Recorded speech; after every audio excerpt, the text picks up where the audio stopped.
Lungkot, yung lungkot niya na wala siya.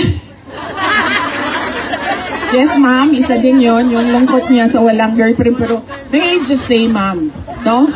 Kasi magaganda yung mga lawyers niya. Yung isa is a Singaporean Spanish. So, Singaporean Spanish siya. Yung isa is Dutch. No? Oh, at araw-araw yun, bumibisita sa kanya.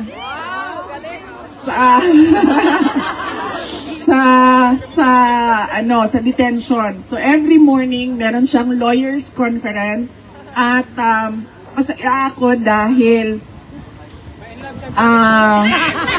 yun na nga ang problema ko, sir.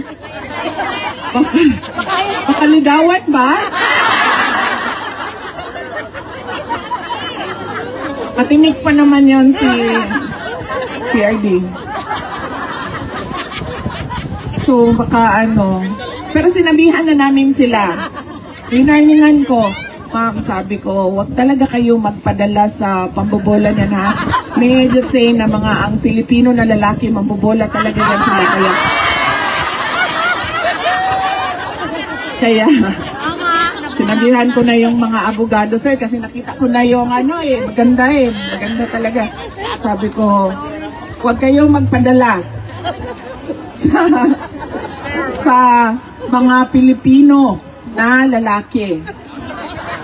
Dahil gagawin nila ang lahat na masuko mo ang bataan. Pero pag nasa kanila na ang bataan, ma'am, anong nangyayari?